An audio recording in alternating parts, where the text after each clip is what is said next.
സംസ്ഥാനത്തിൻ്റെ അധിപൻ മുഖ്യമന്ത്രിയല്ലെന്ന് പറഞ്ഞ് ഉറഞ്ഞു തുള്ളിയ ഒരു ഗവർണർ നമുക്കുണ്ടായിരുന്നു, ആരിഫ് മുഹമ്മദ് ഖാൻ. പിണറായി സർക്കാരിനെതിരായ പ്രതീകമായി മാന്യദേഹത്തെ അവതരിപ്പിച്ച മാധ്യമങ്ങളും പ്രതിപക്ഷങ്ങളും ഇവിടെ ഉണ്ടായിരുന്നു.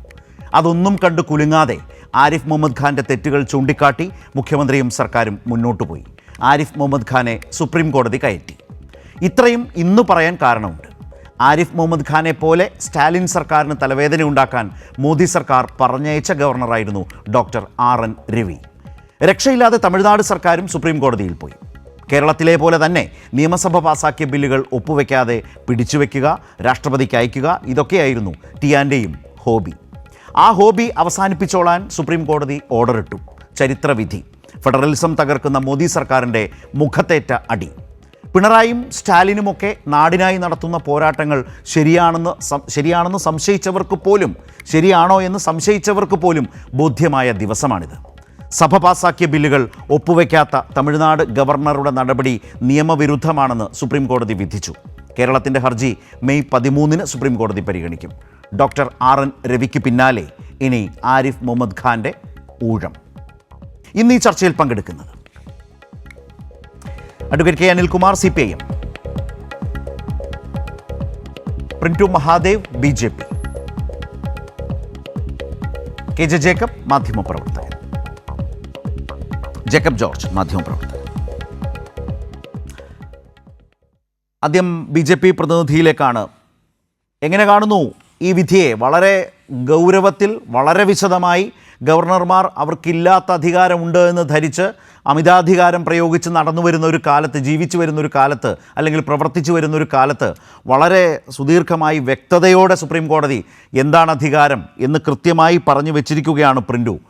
ആ നിലയിൽ ഗവർണർമാർക്ക് അതിനുള്ള എല്ലാ ഒത്താശയും ചെയ്തു കൊടുത്ത കേന്ദ്ര സർക്കാരിനേറ്റ ശക്തമായ തിരിച്ചടി എന്ന വളരെ ഗൗരവമുള്ള ഒരു നിരീക്ഷണവും ഇതിനകത്തുണ്ട്. എന്തു പറയുന്നു പ്രിൻ്റു? അതായത് അബ്സല്യൂട്ട് വീറ്റോയോ പോക്കറ്റ് വീറ്റോയോ കോൺസ്റ്റിറ്റ്യൂഷണൽ സ്കീം പ്രകാരം ഒരു ഗവർണർക്കുമില്ല എന്ന് ശക്തമായി പറഞ്ഞുകൊണ്ടാണ് ഈ വിധി. പ്രിൻ്റു. അതെ, ഈ വിധിയെ സൂക്ഷ്മതയോടും ജാഗ്രതയോടും അതോടൊപ്പം തന്നെ പഠന വിധേയമാക്കേണ്ട ഒരു വിധിയായിട്ടാണ് ഞങ്ങൾ കാണുന്നത്. പിന്നെ അതൊരു ഏകപക്ഷീയമായിട്ടുള്ളൊരു അന്തിമ വിധിയായിട്ട് ഞങ്ങൾ കാണുന്നില്ല. കാരണം ഇതിനകത്തുള്ള വിധി വന്നിട്ടുള്ളത് അറിയാലോ, 2 ജഡ്ജിമാരാണ്. അതൊരു അന്തിമ വിധിയായിട്ട് നമുക്കതിനെ വ്യാഖ്യാനിക്കേണ്ടതില്ല എന്നുള്ളതാണ് നിയമവൃത്തങ്ങൾ പറയുന്നത്. കാരണം ഭരണഘടനാ ഡിവിഷൻ ബെഞ്ചിൻ്റെ വിധി അല്ലാത്തത് കൊണ്ട് തന്നെ സ്വാഭാവികമായിട്ട് ഇതിനെതിരെ അപ്പീൽ പോകാനുള്ള അധികാരം കേന്ദ്ര സർക്കാരിനുണ്ട്, ഗവർണർക്കുണ്ട്. അപ്പോൾ അതൊരു അന്തിമ വിധിയാണ്, അല്ലെങ്കിൽ കേന്ദ്ര സർക്കാരിനേറ്റ തിരിച്ചടിയാണ് എന്നുള്ളതിനെ അങ്ങനെ വ്യാഖ്യാനിക്കാൻ സാധിക്കില്ല എന്ന് തന്നെയാണ് അഭിപ്രായം. കാരണം ഈ വിധിയുമായി ബന്ധപ്പെട്ടിട്ട് ഇപ്പോൾ അങ്ങ് സൂചിപ്പിച്ചതുപോലെ ഈ ആരിഫ് മുഹമ്മദ് ഖാനും രവിയും സംസ്ഥാന സർക്കാർ, കേരള സർക്കാരിനെയും തമിഴ്നാട് സർക്കാരിനെ നിരന്തരമായി ബുദ്ധിമുട്ടിക്കുകയും അവരെ തേജോവധം ചെയ്യുകയും അവർക്കെതിരെ നിരന്തരമായിട്ട് അവരെ ഭരിക്കാൻ അനുവദിക്കാതെ സ്വയം മുഖ്യമന്ത്രിക്ക് മുകളിലാണെന്ന് വ്യാഖ്യാനം നടത്തുന്ന ആളുകളൊന്നുമല്ല. നോക്കൂ, ഇപ്പോൾ തമിഴ്നാട്ടിൽ തന്നെ ഇപ്പോൾ ഈ രവി വന്നതിന് ശേഷം തമിഴ്നാട് സർക്കാർ ഏകദേശം 181 ബില്ലുകളാണ് അദ്ദേഹത്തിന് മുമ്പാകെ സമർപ്പിച്ചിട്ടുള്ളത്. അതിനകത്ത് 152 ബില്ലുകൾ അദ്ദേഹം ഒപ്പിട്ട് കൊടുത്തിട്ടുണ്ട്. അതിനകത്ത് അദ്ദേഹത്തിന് ആക്ഷേപമുണ്ടായിട്ടില്ല, അതിനകത്ത് അദ്ദേഹത്തിന് തർക്കം ഉന്നയിച്ചിട്ടില്ല, ഭരണഘടനാപരമായ പ്രതിസന്ധിയെക്കുറിച്ചുള്ള കാര്യങ്ങൾ അദ്ദേഹം പറഞ്ഞിട്ടില്ല. അപ്പോൾ സ്വാഭാവികമായിട്ട് അദ്ദേഹം തർക്ക വിഷയമാക്കിയിട്ടുള്ള പ്രധാനപ്പെട്ട ചില ബില്ലുകളുണ്ട്. അത് ആരിഫ് മുഹമ്മദ് ഖാൻ ആയിക്കോട്ടെ, രവി ആയിക്കോട്ടെ. കാരണം ഈ പ്രത്യേകിച്ച് യൂണിവേഴ്സിറ്റികളുമായി ബന്ധപ്പെട്ട് നിൽക്കുന്ന ചില ബില്ലുകൾ, ചാൻസലർ സ്ഥാനത്ത് നിന്ന് ഗവർണറെ മാറ്റാനുള്ള ബില്ല്, അതുമായി ബന്ധപ്പെട്ടുള്ള തർക്കങ്ങളാണ് സ്വാഭാവികമായിട്ട് ആരിഫ് മുഹമ്മദ് ഖാൻ. ഇപ്പോൾ നോക്കൂ, ആരിഫ് മുഹമ്മദ് ഖാൻ എന്ന വ്യക്തിയെ കേരളത്തിൻ്റെ ചാൻസലറായിട്ട് തുടരണമെന്ന് ഏറ്റവും കൂടുതൽ പറഞ്ഞിരുന്ന വ്യക്തിത്വം ആദരണീയനായിട്ടുള്ള നമ്മുടെ മുഖ്യമന്ത്രിയായിട്ടുള്ള പിണറായി വിജയനായിരുന്നു. പക്ഷേ രവിയെ സംബന്ധിച്ചിടത്തോളം രവി അവിടെ 2017 മുതൽ ഈ സ്റ്റാലിൻ സർക്കാരിനെതിരെ നടന്നിട്ടുള്ള അഴിമതിക്കെതിരെ, യൂണിവേഴ്സിറ്റികൾ നടത്തിയിട്ടുള്ള അഴിമതിക്കെതിരെ ശക്തമായ നടപടികൾ എടുത്തുകൊണ്ട് അതിനെ അഡ്രസ്സ് ചെയ്തിട്ടുള്ള ഒരു വ്യക്തിത്വമാണ്. അപ്പോൾ സ്വാഭാവികമായിട്ട് അവിടുത്തെ എല്ലാ യൂണിവേഴ്സിറ്റിയും വലിയ രീതിയിലുള്ള ക്രമക്കേട് അവിടെയുണ്ട്. ആ ക്രമക്കേടുകളെ അഡ്രസ്സ് ചെയ്യപ്പെടുന്നു. അതുമായി അന്വേഷണവുമായി ബന്ധപ്പെട്ട് രവി നടപടികൾ എടുക്കാൻ ആവശ്യപ്പെടുന്നു. ഇങ്ങനെയുള്ള സാഹചര്യത്തിൽ അദ്ദേഹത്തെ മാറ്റാനുള്ള ശ്രമങ്ങളുമായിട്ട് തമിഴ്നാട് സർക്കാർ പോകുന്നത്. അതേപോലെ തന്നെ കേരളത്തിലെ അവസ്ഥ എന്താ? കേരളത്തിൽ ഇപ്പോൾ നോക്കൂ, നമ്മളുടെ പ്രിയ പ്രിയയുമായി ബന്ധപ്പെട്ടുള്ള കണ്ണൂർ യൂണിവേഴ്സിറ്റിയിലെ നിയമനവുമായി ബന്ധപ്പെട്ടിട്ടാണ് സംസ്ഥാന സർക്കാരും ഗവർണറും തമ്മിലുള്ള പ്രശ്നങ്ങൾക്ക് തുടക്കം കുറിക്കുന്നത്. ഇവിടെ സുതാര്യമല്ലാത്ത മെറിറ്റ് അട്ടിമറിച്ചുകൊണ്ട് ഏകപക്ഷീയമായിക്കൊണ്ട് എല്ലാ കാലഘട്ടത്തിലും സാധാരണ എല്ലാ ഗവർണർമാർ ചെയ്യുന്നത് പോലെ സർക്കാർ നൽകുന്ന ലിസ്റ്റിനകത്ത് ഒപ്പിടാതെ അതിനെതിരെ പ്രതികരിച്ചതാണ് ആരിഫ് മുഹമ്മദ് ഖാൻ ചെയ്ത വലിയൊരു പ്രശ്നം. അപ്പോൾ സ്വാഭാവികമായിട്ട് ആരിഫ് മുഹമ്മദ് ഖാൻ അദ്ദേഹത്തെ മാറ്റാനുള്ള ചാൻസലർ നിയമസഭാ ഭേദഗതിയുമായി ബന്ധപ്പെട്ട ബില്ലിനകത്ത് ഒപ്പിടാതെ അദ്ദേഹം രാഷ്ട്രപതിക്ക് അയക്കുന്നു. അങ്ങനെ നിരവധി അനവധി സങ്കീർണമായിട്ടുള്ള ഭരണഘടനാപരമായിട്ടുള്ള നിയമ പ്രശ്നങ്ങളുണ്ട്. അങ്ങനെയുള്ള ഒരു പ്രശ്നത്തിനുള്ള ഒരു വിധിയെന്നായിട്ടാണ് ഞങ്ങൾ ഇതിനെ കാണുന്നത്. ശരി പ്രിൻറ്റു, ഏതായാലും ഞാൻ താങ്കളിലേക്ക് വരാം. ഏതായാലും ഈ വ്യാഖ്യാനങ്ങളോ വിശദീകരണങ്ങളോ ഒന്നും സുപ്രീം കോടതി മുഖവിലേക്ക് എടുത്തിട്ടില്ല എന്നത് ഒന്നാമത്തെ കാര്യം. 10 ബില്ലുകൾ 2020 ജനുവരി മുതൽ തടഞ്ഞു വെച്ചതാണ്. വളരെ കൃത്യമായി തന്നെ ഗവർണറുടെ അനുമതി ഉള്ളതായി തന്നെ ധരിച്ച് തന്നെ മുന്നോട്ട് പൊക്കോളാൻ പറഞ്ഞിട്ടുള്ളത്. രാഷ്ട്രപതിക്ക് അയച്ചത് അടക്കം ആ തരത്തിൽ ശക്തമായ വിധിയാണ്. മാത്രവുമല്ല, ഇതിനകത്ത് അറ്റോർണി ജനറലായിട്ടുള്ള വെങ്കിട്ടരമണി ഇതുമായി ബന്ധപ്പെട്ട് രണ്ടാമത് ഇങ്ങനെ തടഞ്ഞുവെച്ച ബില്ലുകൾ തമിഴ്നാട് നിയമസഭ പരിഗണിച്ച് അത് വീണ്ടും പാസ്സാക്കി അയച്ചു കൊടുത്തപ്പോൾ ഗവർണർ അങ്ങനെ തടഞ്ഞുവെച്ച ബില്ലുകൾ വീണ്ടും നിയമസഭയ്ക്ക് അങ്ങനെ പരിഗണിക്കാൻ കഴിയില്ല എന്ന് പറയുന്ന വാദം വരെ അറ്റോർണി ജനറൽ എടുത്തു. അതായത് കേന്ദ്ര സർക്കാരിൻ്റെ അഭിഭാഷകൻ സീനിയർ ലോയർ എടുത്തു. പക്ഷേ അതടക്കം സുപ്രീം കോടതി റിജക്റ്റ് ചെയ്തുകൊണ്ടാണ്, തള്ളിക്കളഞ്ഞുകൊണ്ടാണ് സുപ്രധാനമായ ഈ വിധി വന്നത് എന്നത് വേറെ കാര്യം. അതിനകത്ത് അങ്ങനെ വളരെ ശക്തമായ പല നിരീക്ഷണങ്ങളും അടങ്ങിയിട്ടുണ്ട്. സാന്ദർഭികമായി ഞാൻ ചിലത് സൂചിപ്പിച്ചുവെന്നും മാത്രം. വളരെ വലിയ സമാനതകൾ കേരളത്തിൻ്റെ ഹർജിയുമായി ബന്ധപ്പെട്ട് നിൽക്കുകയും ചെയ്യുന്നുണ്ട്. ശ്രീ അനിൽകുമാറിലേക്കാണ് ഞാൻ വരുന്നത്. തമിഴ്നാടിൻ്റെ ഈ വിധി ചരിത്രപരമായി തന്നെ കാണുകയാണോ CPIM-ഉം? ഇന്ന് തന്നെ കേരളത്തിൻ്റെ ഹർജിയും ഉണ്ടായിരുന്നു. കേരളത്തിന് വേണ്ടി സീനിയർ അഭിഭാഷകൻ KK വേണുഗോപാലാണ് ഹാജരായത്. KK വേണുഗോപാൽ വളരെ ശക്തമായി തന്നെ ഈ വിധി വളരെ squarely covered with Kerala's demand എന്ന് പറഞ്ഞുകൊണ്ടാണ് അദ്ദേഹം സംസാരിച്ചത്. പലതവണ ആ നിലയിൽ തന്നെ വളരെ ശക്തമായി തന്നെ ആ വാദം മുന്നോട്ട് വെച്ചു. അതുകൊണ്ട് തന്നെ മെയ് 13 മുമ്പ് പറഞ്ഞ പോലെ ചീഫ് ജസ്റ്റിസിൻ്റെ ബെഞ്ചാണ് കേൾക്കുന്നത്. നേരത്തെ BJPയുടെ ഒരാശ്വാസം ഇത് ചീഫ് ജസ്റ്റിസിൻ്റെ ബെഞ്ച് അല്ലല്ലോ എന്നൊക്കെയുള്ള തരത്തിലായിരുന്നു. ചീഫ് ജസ്റ്റിസിൻ്റെ ബെഞ്ച് മെയ് 13 കേരളത്തിൻ്റെ ഹർജി കേൾക്കാനും പോകുന്നു. ആ നിലയിൽ ഇതിൻ്റെ ഒരു വളരെ സീരിയസ് ആയ ഗൗരവത്തെ ഗവർണർമാർ നടത്തിക്കൊണ്ടിരുന്ന രാഷ്ട്രീയ കളി അത് ഒരു പരിധിവരെ അവസാനിപ്പിക്കാൻ ഉതകുന്ന വിധം ശക്തവും ഗൗരവമുള്ളതാണോ ഇന്നത്തെ ഈ തമിഴ്നാട് വിധി? ശ്രീ അനിൽകുമാർ. നമ്മുടെ പ്രപഞ്ചത്തിൽ തമോഗർത്തങ്ങൾ എന്നൊരു പ്രതിഭാസമുണ്ട്. തമോഗർത്തങ്ങൾ എന്ന് പറഞ്ഞാൽ ഏത് വലിയ ഗ്രഹങ്ങളെയും വിഴുങ്ങുന്ന തമോഗർത്തങ്ങൾ, ബ്ലാക്ക് ഹോൾസ് എന്നൊരു പ്രതിഭാസം ആകാശത്തിൽ ചുഴികൾ പോലെ രൂപപ്പെടുമെന്ന് കേട്ടിട്ടുണ്ട്.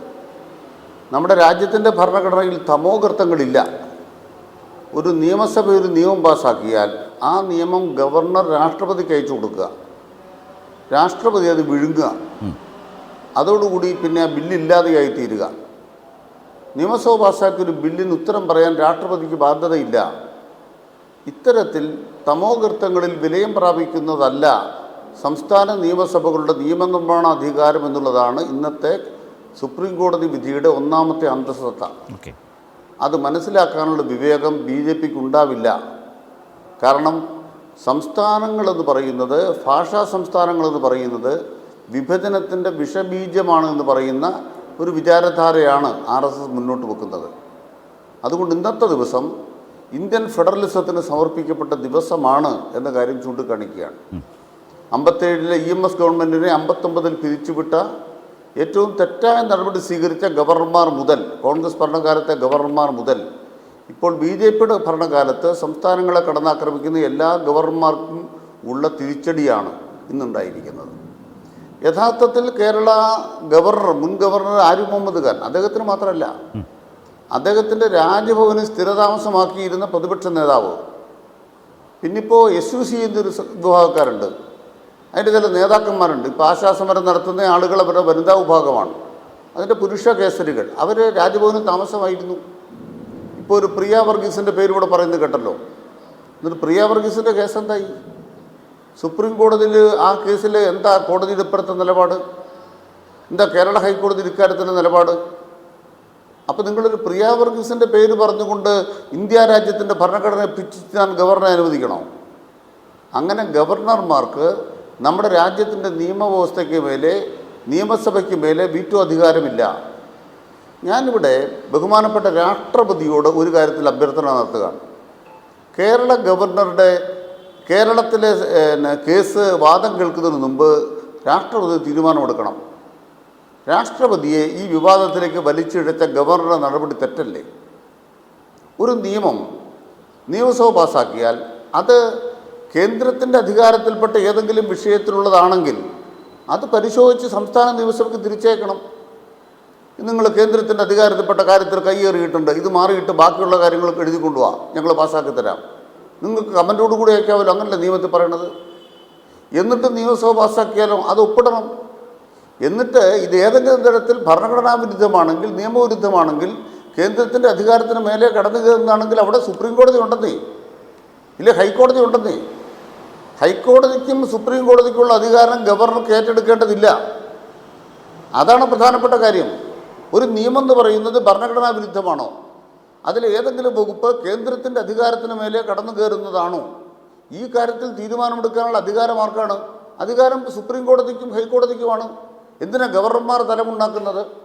അപ്പം ഗവർണർമാർ അവരുടെ താല്പര്യത്തിനാണ് ഈ കളിയെല്ലാം കളിക്കുന്നത്. ആരിഫ് മുഹമ്മദ് ഖാൻ്റെ അടുത്ത് പ്രതിപക്ഷ നേതാവ് വി ഡി സതീശനും ചെന്നിത്തല എന്താ ചെയ്ത് പറഞ്ഞത്? നിയമസഭ പാസ്സാക്കിയ ബില്ലിൽ ഒപ്പിടരുത്, നിയമമാക്കരുത്. ഞാൻ കോൺഗ്രസ് നേതാക്കന്മാരോട് ചോദിക്കുകയാണ്, ഇന്ന് നിങ്ങളുടെ അഭിപ്രായം എന്താണ്? നിങ്ങൾക്ക് തെറ്റുപറ്റിയില്ലേ?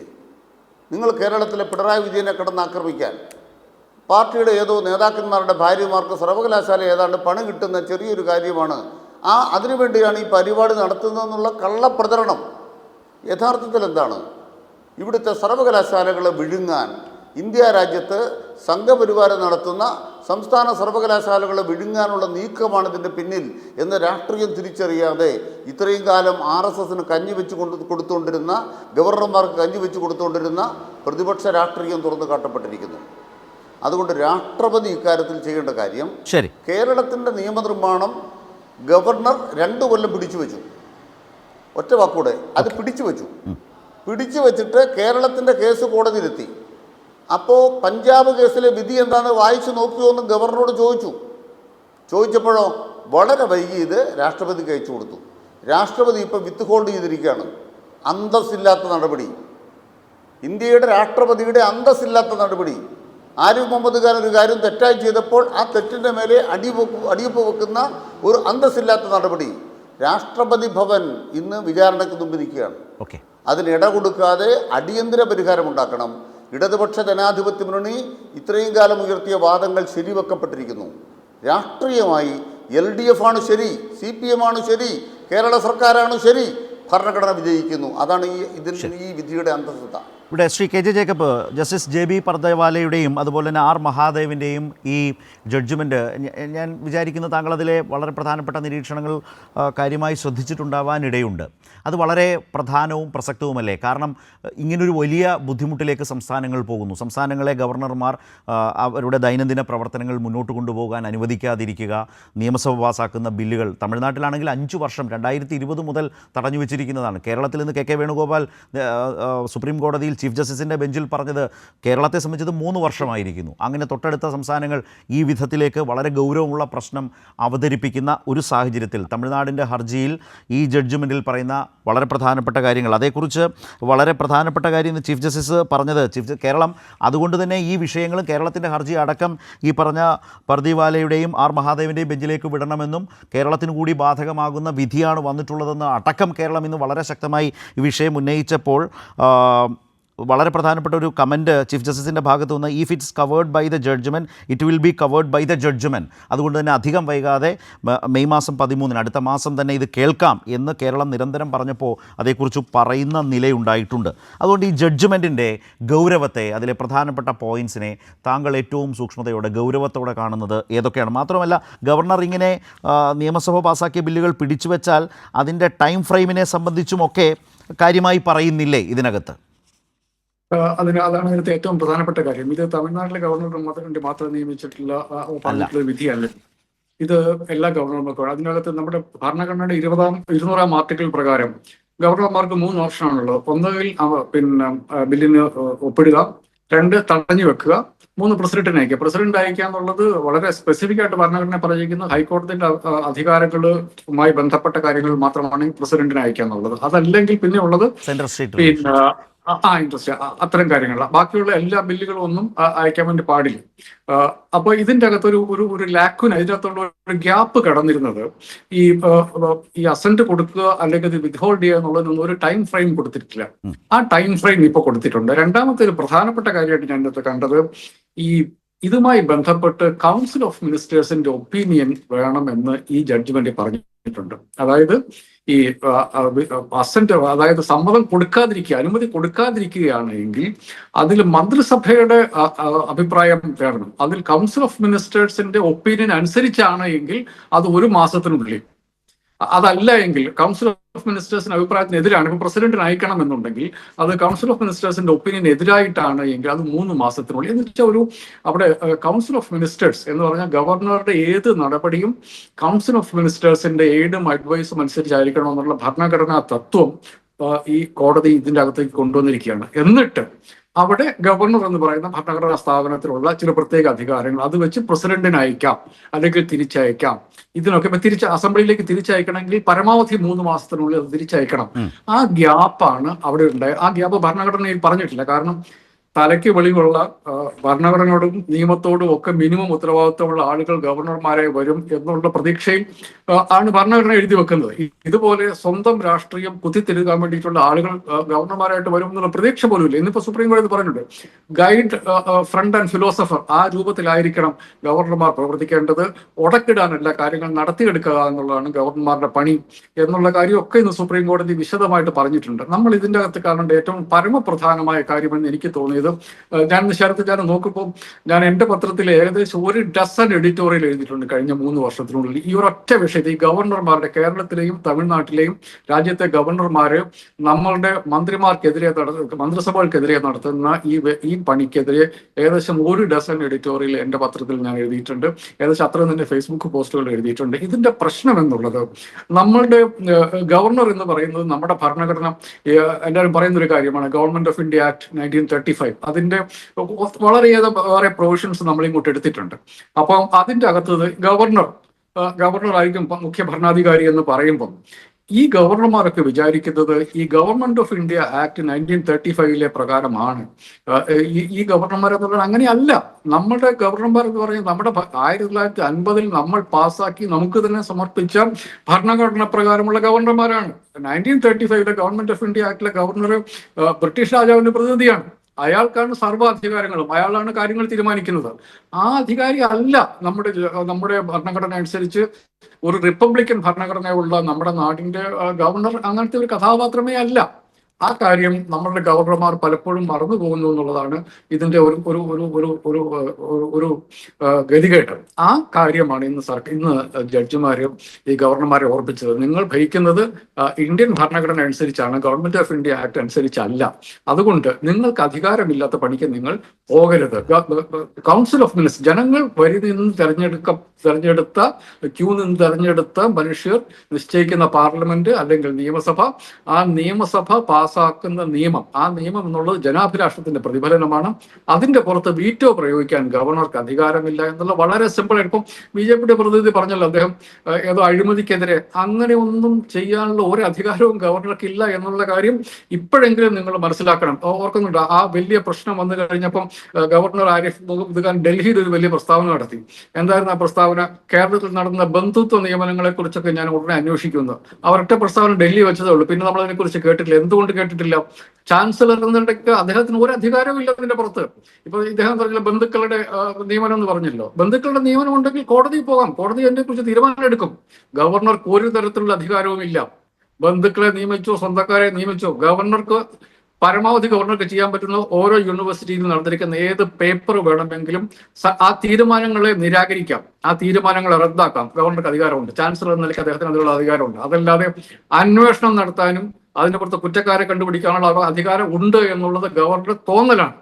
ഇത്തരം തോന്നലുകളുടെ അടിസ്ഥാനത്തിൽ ഭരണത്തിന് ഉടക്കിടുന്ന പരിപാടി ഇന്നത്തെ കൊണ്ട് നിർത്തിക്കുകയാണ്. ശ്രീ അനിൽകുമാർ പറഞ്ഞതുപോലെ നമ്മുടെ റിപ്പബ്ലിക്കൻ ഭരണഘടനയുടെ സെലിബ്രേഷൻ, നമ്മുടെ ഫെഡറൽ ഭരണഘടന ഇന്ന് ശരിക്കും ആഘോഷിക്കേണ്ട ദിവസമാണ്. ഈ ഗവർണർ, ജനങ്ങൾ നോക്കും, നമ്മുടെ നാട്ടിലുള്ള 3.5 കോടി മലയാളികൾ തെരഞ്ഞെടുത്ത ഒരു ഏത് സർക്കാരായിക്കോട്ടെ, ഇപ്പൊ ഞാൻ ഒരു BJP പ്രതിയോട് ഒരു കാര്യം ഞാൻ പറയാം. ഇപ്പൊ വഖഫ് ബില്ല് തെറ്റാണെന്ന് വിശ്വസിക്കുന്ന ആളാണ് ഞാൻ. ആ വഖഫ് ബില്ലിലും നമ്മുടെ ഭരണഘടന 14, 15, 14, 25, 26 അനുച്ഛേദങ്ങളുടെ പിന്നെ ലംഘനമുണ്ട് എന്ന് വിശ്വസിക്കുന്ന ആളാണ് ഞാൻ. നമ്മളും പറയും രാഷ്ട്രപതിയോട് ഇതിന് അനുമതി കൊടുക്കരുതെന്ന് പറയും. അതൊക്കെ ഒരു ഡെമോക്രാറ്റിക് പ്രോസസ്സാണ്. പക്ഷേ പാർലമെന്റ് പാസ്സാക്കിയ ബില്ലിന്റെ രാഷ്ട്രപതി അല്ല തീരുമാനിക്കുന്നത്, ജനങ്ങളാണ് തീരുമാനിക്കുന്നത്. ജനങ്ങൾ തെരഞ്ഞെടുത്ത പാർലമെന്റാണ് തീരുമാനിക്കുന്നത്. ആ നിയമത്തിനെതിരെ നമുക്ക് കോടതിയിൽ പോകാം, നമുക്ക് ഹൈക്കോടതിയിൽ പോകാം, സുപ്രീം കോടതിയിൽ പോകാം. പ്രസിഡന്റ് അല്ല അക്കാര്യത്തിൽ തീരുമാനിക്കുന്നത്, പാർലമെന്റിൽ ജനങ്ങളുടെ നമ്മുടെ നാട്ടിന്റെ രാഷ്ട്രീയം അതാണ്. നമ്മുടെ നാടിന്റെ രാഷ്ട്രീയം മതന്യൂനപക്ഷങ്ങളെ അരിക്കാക്കാനാണ് എങ്കിൽ അത് പാർലമെന്റ് പാസ്സാക്കുന്ന നിയമത്തിൽ റിഫ്ലക്ട് ചെയ്യും. രാഷ്ട്രപതിക്ക് ചെയ്യാനുള്ളത് വളരെ ലിമിറ്റഡ് ആയിട്ടുള്ള കാര്യമാണ്. അതിന്റെ പുറത്ത് വേണമെങ്കിൽ പാർലമെന്റിനോട് നിങ്ങൾ ഇത് ഒന്നുകൂടി പരിശോധിക്കൂ, ഇന്ന കാര്യങ്ങളുണ്ടല്ലോ എന്ന് ഒരിക്കൽ കൂടി പറയാം. വീണ്ടും പാർലമെന്റ് പാസ്സാക്കിയാൽ അതിന്റെ പുറത്ത് ഒപ്പുവെക്കുക എന്നുള്ളതാണ് ഭരണഘടനാപരമായ ധർമ്മം. അതല്ലാതെ അതിന്റെ പുറത്ത് രാഷ്ട്രീയം കളിക്കുക എന്നുള്ളതല്ല. ജനങ്ങളാണ് അതല്ലെങ്കിൽ ഒന്നുകിൽ കോടതികൾക്ക് നോക്കാം, അല്ലെങ്കിൽ ജനങ്ങൾ തിരുത്തിച്ചിട്ടുണ്ട്. എങ്ങനെയാണ് 3 കാർഷിക നയവുമായി ബന്ധപ്പെട്ട 3 നിയമങ്ങൾ എങ്ങനെയാണ് ഇല്ലാണ്ടായത്?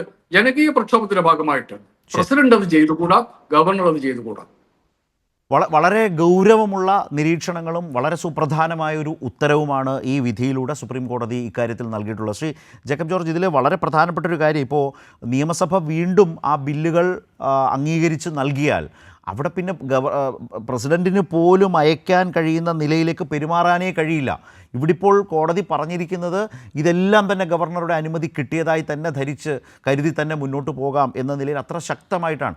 ഒന്നാമത് ഇത് തടഞ്ഞു വെക്കാം എന്ന് പറയുന്നതിനെ വളരെ അനിയന്ത്രിതമായി വർഷങ്ങളോളം ആ നിയമസഭാ ബില്ലുകൾ പിടിച്ചു വെക്കുന്ന ഒരു പ്രവണതയിലേക്കാണ് ഇപ്പോൾ കേരളത്തിലായാലും തമിഴ്നാട്ടിലായാലും ഈ പ്രതിപക്ഷ പാർട്ടികൾ ഭരിക്കുന്ന സംസ്ഥാനങ്ങളിലെ ഗവർണർമാർ ഒക്കെ പ്രവർത്തിച്ചത്. അങ്ങനെ കെട്ടഴിച്ചു വിട്ട വിധത്തിൽ രാഷ്ട്രീയമായ വലിയ പിന്തുണ കേന്ദ്ര സർക്കാരിൽ നിന്ന് കൊടുത്തതുകൊണ്ടും കേന്ദ്ര സർക്കാരിനോട് കൂറ് കാട്ടാനും വേണ്ടിയുള്ള വലിയ പ്രവർത്തികളാണ്. ഒരു സംസ്ഥാനത്തിനും യോജിക്കാത്ത വിധത്തിലാണ് ഈ ഗവർണർമാർ പ്രവർത്തിച്ചുകൊണ്ടിരുന്നത്. അതിനാണ് കൂച്ചുവിലങ്ങ് വീഴുന്നത്. വളരെ കൃത്യമായ ഡയറക്ഷൻ സുപ്രീം കോടതി കൊടുക്കുന്നു. ഇനി അനിയന്ത്രിതമായി ഇങ്ങനെ തങ്ങൾക്ക് ചില അധികാരങ്ങളുണ്ട് എന്ന് കരുതി ഈ ബില്ലുകൾ പിടിച്ചുവെക്കാൻ കഴിയില്ല. അതിന് 1 മുതൽ 3 മാസങ്ങൾക്കുള്ളിൽ കൃത്യമായി അതിൻ്റെ വ്യവസ്ഥകൾ വെച്ചുകൊണ്ട് കോടതി പറയുകയാണെന്ന്. ഇത് യഥാർത്ഥത്തിൽ കേന്ദ്ര സർക്കാരിന് ഇങ്ങനെ ഗവർണർമാർക്കൊക്കെ പെരുമാറാൻ വലിയ സ്വാതന്ത്ര്യം കൊടുത്ത കേന്ദ്ര സർക്കാരിന് കൂടിയുള്ള ശക്തമായ തിരിച്ചടിയാണോ ഈ വിധി? അല്ല, BJP രാഷ്ട്രീയമായിട്ട് തന്നെ അങ്ങനെ ഗവർണർമാർക്കൊരു സ്വാതന്ത്ര്യം കൊടുത്തു എന്ന് തന്നെയാണ് BJP പ്രതിനിധി ബഹുമാനപ്പെട്ട പ്രിൻറ്റുവിൻ്റെ ആ വാക്കുകളിൽ നിന്ന് മനസ്സിലാക്കാവുന്നത്. തീർച്ചയായിട്ടും നമ്മളൊക്കെ പത്രത്തിൽ വായിക്കുന്നതാണ് തമിഴ്നാട്ടിലെ കാര്യങ്ങൾ. അവിടെ ഗവർണർ കാണിച്ചു കൂട്ടിയ കാര്യങ്ങൾ, കേരളത്തിൽ മുമ്പിരുന്ന ഗവർണർ ആരിഫ് മുഹമ്മദ് ഖാൻ അങ്ങനെ വിരകുമായിരുന്നു. സർവകലാശാലകളൊക്കെ എടുത്ത് അമ്മാനമാടുകയായിരുന്നു.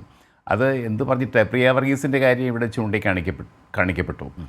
പ്രിയ വർഗീസിൻ്റെ ക്വാളിഫിക്കേഷൻസ് ചോദ്യം ചെയ്യാൻ ഗവർണർ അല്ലല്ലോ. ഗവർണർക്ക് തന്നെ രീതിയില്ല, ഗവർണർക്ക് തന്നെ മെഷീനറി ഇല്ല. ഇവിടെ ചില സംഘടനകൾ ഈ കേരളത്തിലെ വിദ്യാഭ്യാസം മുഴുക്കുകയും സംരക്ഷിക്കുന്നത് ഞങ്ങളാണ് എന്ന് സ്വയം പ്രഖ്യാപിക്കുന്ന ചില സംഘടനകളാണ് അതിൻ്റെ പിന്നിൽ പ്രവർത്തിച്ചത്. അവരൊക്കെ കൂടി ഒരു കടലാസ് കൊണ്ടുവന്ന് ഗവർണർക്ക് കൊടുക്കും. ഗവർണർ അതിന്മേൽ ഉടനെ ആക്ഷൻ എടുക്കുന്നു, നടപടി എടുക്കുന്നു, പ്രസ്താവന ഇറക്കുന്നു, പത്രക്കാരെ കാണുന്നു, കാര്യങ്ങൾ പറയുന്നു. ശരിക്കും ഇത് ഗവർണർക്ക് ഇങ്ങനെ ഒരധികാരം കൽപ്പിച്ച് നൽകിയിട്ടില്ല. അങ്ങനൊരു അധികാരം ഭരണഘടന നൽകിയിട്ടില്ല എന്ന് വ്യക്തമായിട്ട് ആവർത്തിച്ച് പറയുകയാണ് ഇന്ന് സുപ്രീം കോടതി. പിന്നെ ബഹുമാനപ്പെട്ട പ്രിന്റ് പറയുന്നു ഇതിന് അപ്പീലുണ്ടെന്ന്. സുപ്രീം കോടതി പറഞ്ഞാൽ അത് നിയമമാണ്.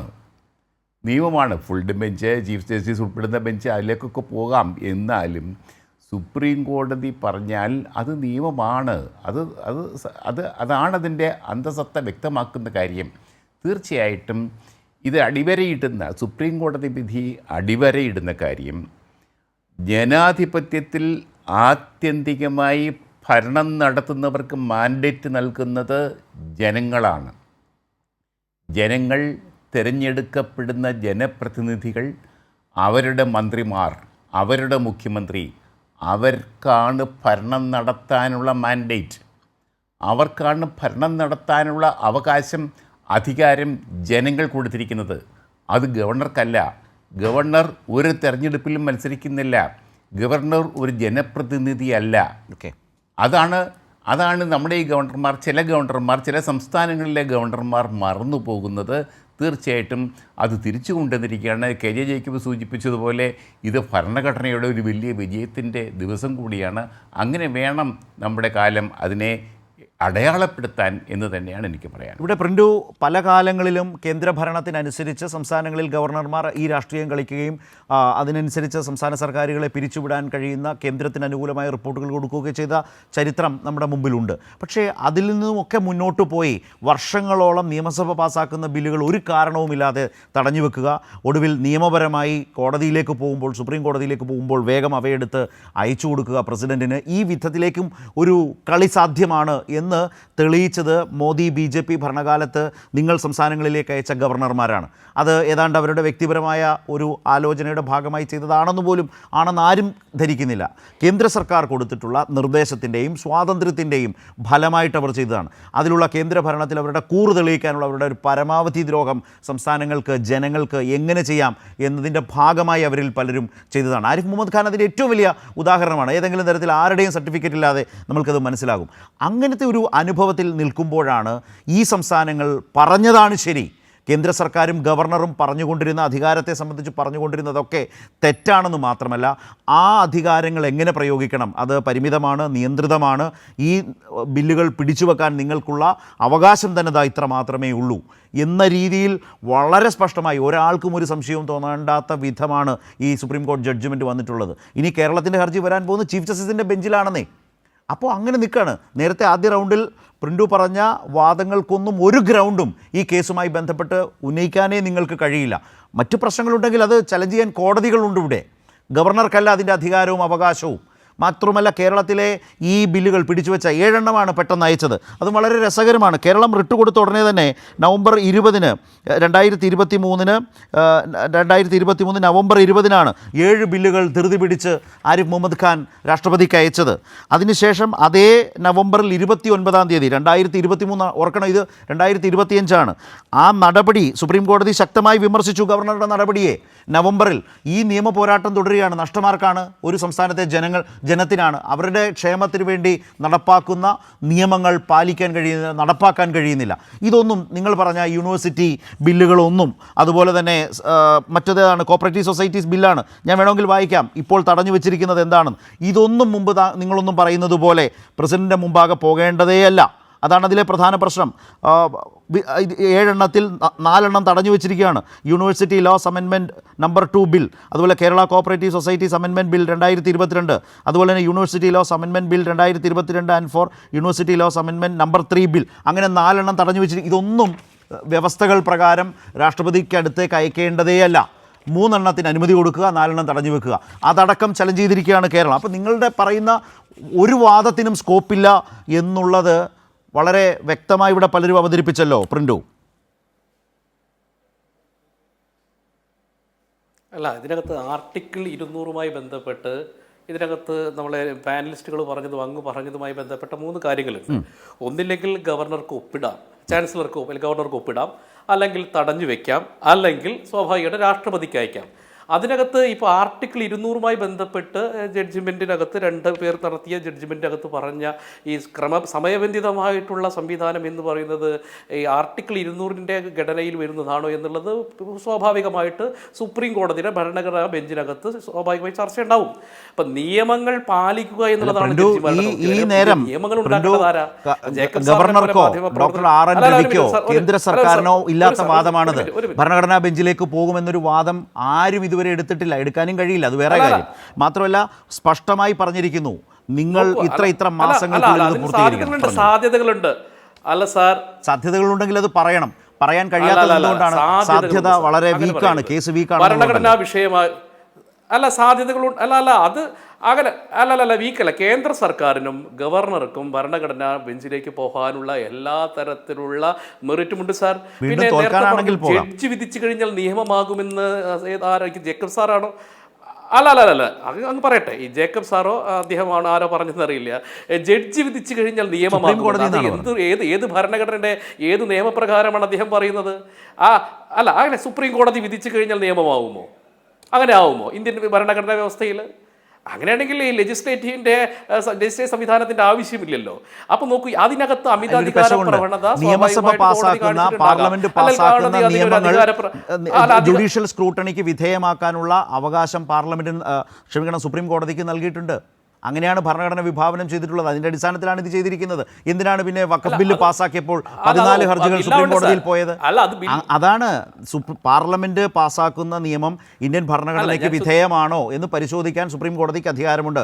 ആ അധികാരത്തിൽ നിന്നുകൊണ്ടാണ് ഗവർണറുടെ നടപടി ഭരണഘടനാ വിരുദ്ധമാണ്, ഇല്ലീഗലാണ്, തെറ്റാണെന്ന് പറഞ്ഞത്. പരിശോധിക്കാം നിയമമാണ് എന്ന് വ്യവസ്ഥ പരിശോധിച്ച് വിധി വന്നാൽ അതാണ് രാജ്യത്തെ നിയമം. അറിയാമല്ലോ, രാജ്യത്ത് ഈ കാര്യങ്ങളിൽ ഗവർണർമാർ ഇനി ഫോളോ ചെയ്യേണ്ടി വരുന്നത് ഈ ഡയറക്ഷനാണ്, ഈ ഉത്തരവാണ്, അതാണ് നിയമം. 200 ഞാൻ പറയുന്നത് ശരത് സാർ ആർട്ടിക്കിൾ 200 ബന്ധപ്പെട്ട് അവിടെ നടത്തിയിട്ടുള്ള രണ്ടാമത്തെ അതിൽ സെക്കൻഡ് അങ്ങ് പറഞ്ഞിട്ടുള്ള ടൈം ലിമിറ്റ് പറഞ്ഞുകൊണ്ട് കോടതി വിധി നിയമമാകുമോ എന്നുള്ളതിൻ്റെ സാധ്യത നമ്മൾ പരിശോധിക്കപ്പെടണം. ഞാൻ അത്രമാത്രം അങ്ങ് പരിശോധിക്കപ്പെടണം. ഭരണഘടനാപരമായിട്ട് വിദഗ്ധന്മാരാണ് അതിനകത്ത് കൃത്യമായിട്ട് അഭിപ്രായം പറയേണ്ടത്. നമ്മൾ വെറുതെ തർക്കിച്ചിട്ട് കാര്യമില്ലല്ലോ. പിന്നെ അങ്ങ് പറഞ്ഞതുപോലെ എല്ലാ ബില്ലുകളും ഒപ്പിടാതെ വെച്ച ഗവർണറല്ല രവി. ഞാൻ പറഞ്ഞല്ലോ, ഈ 10 ബില്ലുകൾക്ക് അതിന് രാഷ്ട്രീയ പ്രാധാന്യമുണ്ട്. 2017 മുതൽ തമിഴ്നാട് യൂണിവേഴ്സിറ്റിയിൽ നടന്ന വൈസ് ചാൻസലർ നിയമനവുമായി ബന്ധപ്പെട്ട ബിൽ 2020 മുതൽ നടന്നിട്ടുള്ള ബില്ലുകളാണ്. തമിഴ്നാട്ടിലെ യൂണിവേഴ്സിറ്റികളിൽ നടന്നിട്ടുള്ള തോറ്റുപോയ ആർഗ്യുമെന്റ് ആണ്. ആ കേസിൽ തോറ്റ ആർഗ്യുമെന്റ്സ് വീണ്ടും ഒരു ചർച്ചയിൽ പറഞ്ഞിട്ട് എന്ത് കാര്യമാണ്? നിങ്ങൾക്ക് കോടതിയെ ബോധ്യപ്പെടുത്താൻ കഴിഞ്ഞില്ല. അല്ല, ഒറ്റ കാര്യമേ ഉള്ളൂ.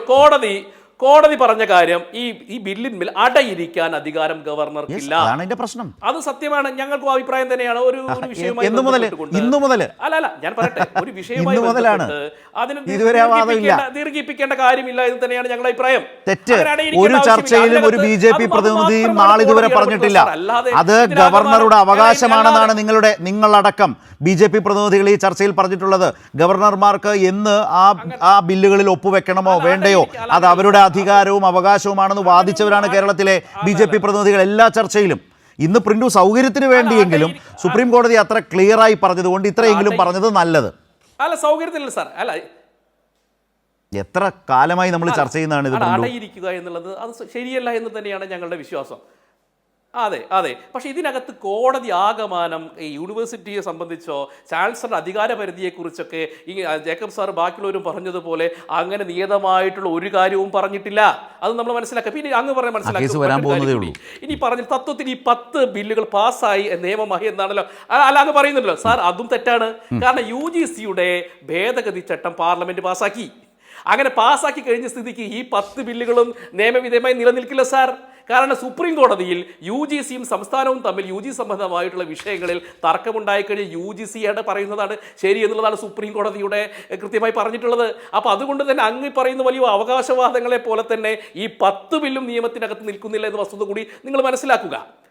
ശ്രീ അനിൽകുമാർ, ഇങ്ങനെ പ്രിന്റു പറഞ്ഞതുകൊണ്ട് അത് വസ്തുതയാകുന്നില്ല. കാരണം അതല്ല ഇന്ന് സംഭവിച്ചത്. അദ്ദേഹം പറഞ്ഞതിലെ പിശകുകൾ ആദ്യം താങ്കൾക്ക് തോന്നുന്നത് എന്താണ്, ഏത് നിലയിലാണ് അതിനെ കൗണ്ടർ ചെയ്യുന്നത്? ഞാൻ അതുകൊണ്ട് അത് ആവർത്തിക്കുന്നില്ല. രണ്ടാമത്തെ കാര്യം, കേരളത്തിൻ്റെ ഹർജി മുന്നോട്ട് വെക്കുന്ന വിഷയങ്ങളുണ്ട് ഗവർണറുടെ നടപടിയുമായി ബന്ധപ്പെട്ട്. അത് ഈ കേസുമായി ബന്ധപ്പെടുത്തി നോക്കിയാൽ വളരെ സിമിലറാണ്, ഒരു വ്യത്യാസവും ഇല്ലാത്തതാണ് എന്നുകൂടിയാണോ കരുതുന്നത്? കാരണം മെയ് 13 ചീഫ് ജസ്റ്റിസ് ആ കേസ് പരിഗണിക്കാൻ പോകുന്നത്.